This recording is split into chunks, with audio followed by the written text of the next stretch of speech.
देश के लोकतंत्र में एक वोट के महत्व की कहानी बताने के लिए हम पहुंचे हैं बंशीपुर गांव में, जो कि छत्तीसगढ़ का एक दुर्गम इलाका है।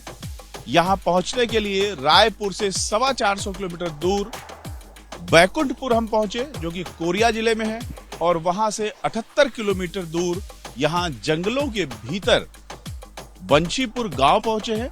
और यहां से आगे हम जाएंगे और वहां पर गाड़ियां आगे नहीं जा सकती हैं, तो हम मोटरसाइकिल से वहां आगे बढ़ेंगे और करीब 20 किलोमीटर की यात्रा करेंगे। तब हम पहुंचेंगे शेराडांड गांव।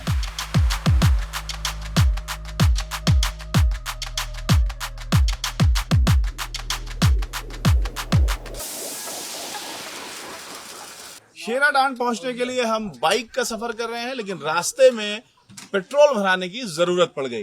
पेट्रोल पंप तो यहाँ है नहीं, तो इस तरीके की जो घर हैं वो यहाँ पर एक तरीके से सेवा करते हैं। आसपास के जो लोग जिनको बहुत जरूरत पड़ती है उनके लिए आधिकारिक रूप से ये पेट्रोल रखते हैं और लोगों को देते हैं। इमरजेंसी की जरूरत में इस बीहड़ इलाके में खासतौर से अगर दूरी की बात करें, दुर्गम इलाका कहें तो दुर्गम इलाका है ये, और यहाँ पर पेट्रोल पंप नहीं है, तो इस तरीके से घरों में पेट्रोल रखे जाते हैं। और अब हम अपनी बाइक में हमने पेट्रोल डलाया है और पेट्रोल डलाकर आगे बढ़ रहे हैं।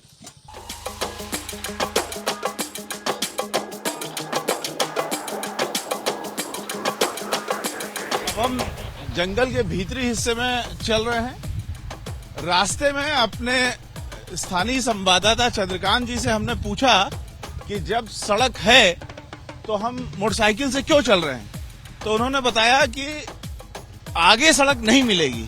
और अब देखिए सड़क खत्म हो गई है और इन इलाकों में चलने के लिए हमें बाइक की जरूरत थी।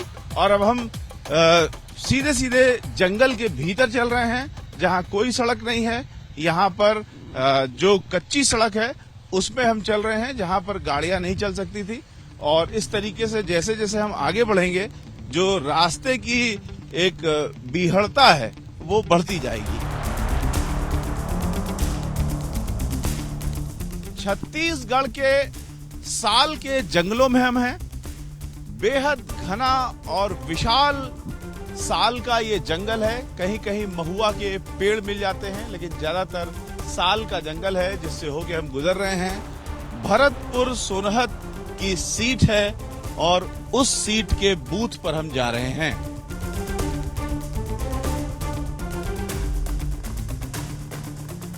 जैसे जैसे हम गांव शेराडांड की ओर आगे बढ़ रहे हैं, लैंड पैटर्न बदल रहा है और अलग अलग तरह का दृश्य दिखाई दे रहा है। अब हम आगे बढ़े हैं तो हमको ये चट्टानें दिखाई दे रही हैं। ये क्या है चंद्रकांत जी? ये दरअसल ये बिहड़ इलाका है और यहाँ पे जो कई ऐसी चीज़ें भी देखने को मिलती हैं। भित्ति चित्र बहुत सारे बने हुए मिलेंगे आपको जंगलों में। तो इस तरह की सुंदर सुंदर चट्टानें यहाँ पर मौजूद हैं। तो हम इस प्राकृतिक दृश्य को देखते हुए, एंजॉय करते हुए आगे बढ़ रहे हैं। और जैसे जैसे आगे बढ़ रहे हैं जंगल और घने मिल रहे हैं।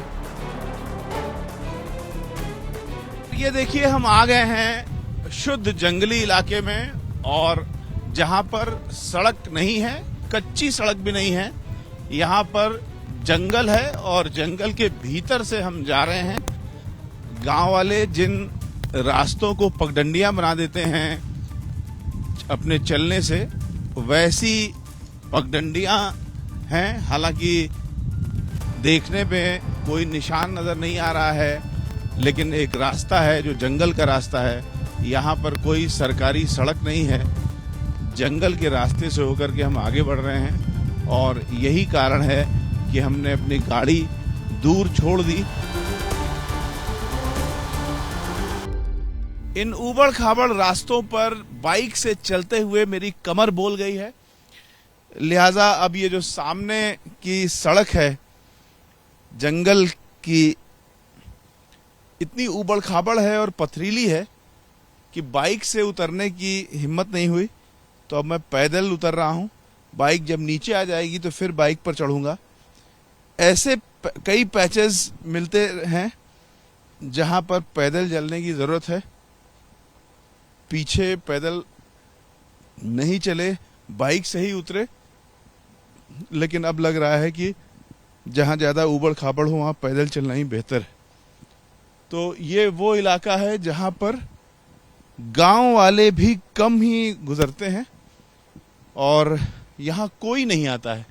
इसकी निशानी ये है कि जगह जगह गिरे हुए पेड़ दिख रहे हैं और वो पेड़ वहीं पर उनको दीमक खा गई है, लेकिन किसी ने उठाया नहीं, गांव वालों ने भी नहीं उठाया। अब आगे पहाड़ी नदी का रास्ता है जिसे हमें पार करना है। ये इस समय हम चट्टान पर चल रहे हैं। ये चट्टान है जो कि नीचे तक आ गई है, जो देखने में सड़क लग रही है, दरअसल वो चट्टान का नेचुरल हिस्सा है और हम चट्टान पर ही चल रहे हैं। आगे आप देखिए बालू भी है, काफी सारी बालू आ गई। तो इस तरीके से लैंड पैटर्न चेंज होता है। अब ये बालू इसलिए है क्योंकि पास में ये नदी है और नदी की वजह से यहाँ पर बालू है, लेकिन ऊपरी हिस्सों में भी कई जगह बालू देखने में आई, यानी जो पहाड़ी हिस्से हैं वहां भी जगह जगह से पानी आता है और बालू आती है। चंद्रकांत जी, ये नदी क्या नाम है इसका? नाम तो इस नदी का नहीं मालूम है, पर ये इस तरह की कई 12 नदियां यहाँ से बहती हैं और ये हिस्सा पूरा गुरु घासीदास पार्क में जाके मिलता है और इस नदी को पार करेंगे तब हम जाके शेरा डांड पहुंच पाएंगे।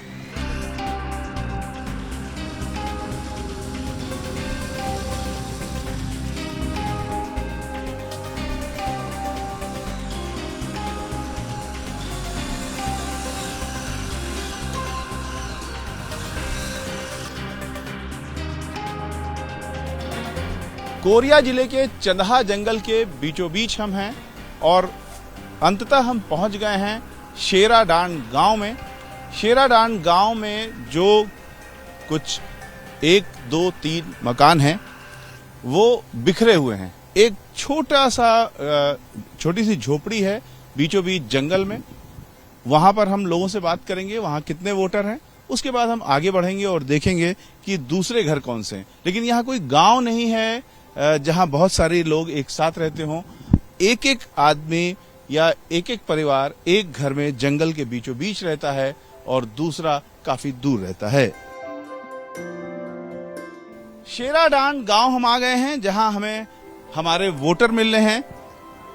बहुत ही मनोरम दृश्य है, झरने की कलकल सुनाई दे रही है, शुद्ध ताजी हवा है, प्रकृति की खुशबू है और एक स्वर्गिक अलौकिक दृश्य है ये। और इसमें जरा भी अतिशयोक्ति नहीं है, बहुत ही ज्यादा मनोरम दृश्य है इस गांव का और चारों ओर एक प्राकृतिक आभा जो है वो फैली हुई है।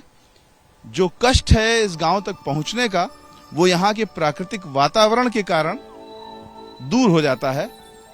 कष्ट होता भी है और नहीं भी होता।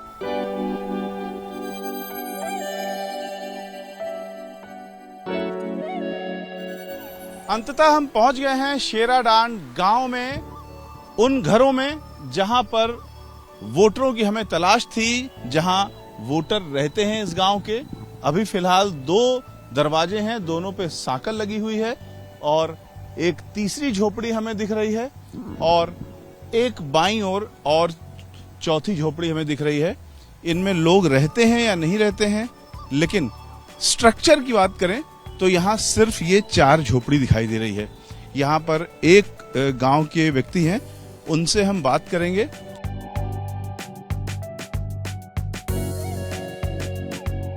शेरा डांड गांव में सबसे बुजुर्ग और पहले वोटर महिपाल जी हैं। महिपाल जी से हम बात कर रहे हैं। महिपाल जी, कुल कितने लोग यहाँ पर वोट डालते हैं, कुल कितने लोग यहाँ पर हैं, ये सब बताइए। देखो, यहाँ पर तो इन साल 5 वोट है और 12 आदमी रहते हैं। फिर यहाँ तो कोई साधन तो है नहीं, लड़का बच्चा है, उसके लिए तो कोई आंगनबाड़ी है ना, तो कोई स्कूल बनवाए हैं। यही खेलते रहते हैं जंगल में। और हमारे पास बिजली भी नहीं है, ना कहीं रोड ढंग से नहीं है, तो बीच में नालों फंसता है नदी, तो हम लोग को कोई साधन तो मिला नहीं है। और देखो मेरा राशन कार्ड आज तक बना नहीं है। राशन कार्ड भी नहीं बना? मेरा राशनों कार्ड नहीं बना है ना। तो सरकार से कोई अनाज नहीं मिलता आपको? सरकार से कोई अनाज मेरे को नहीं मिलता है। सरकार की कौन सी योजना आपको मिली है? सरकार की मेरे को कोई योजना नहीं मिली है। यही एक ठो योजना कामधारी मिला है कि अगर वन विभाग वाला मतलब पौधा उधा लगाते हैं तो उसी को देख रेख करता हूँ, तो वही में थोड़ा बहुत पैसा मिल जाता है, तो गुजारा चल रहा है। तो देश का सबसे छोटा बूथ है, 5 वोट यहाँ पर हैं, इसके लिए 12 लोगों की टीम यहाँ पर आती है चुनाव आयोग से। यहाँ पर इस गांव के लिए कहा जा सकता है कि एक एक वोट की कितनी कीमत है भारत के लोकतंत्र में, वो यहाँ दिखाई देता है कि 5 लोगों के लिए चुनाव आयोग 12 लोगों की टीम भेजता है। ये बताता है कि भारत में एक वोट की कीमत कितनी ज्यादा है, कितना महत्व है इन वोटों का। लेकिन साथ ही साथ ये भी देखना होगा कि अगर इस लोकतंत्र में एक वोट के लिए इतनी मेहनत की जाती है उस वोट को हासिल करने के लिए, तो उस वोटर की जेब में, उस वोटर के जीवन को क्या दिया जाता है।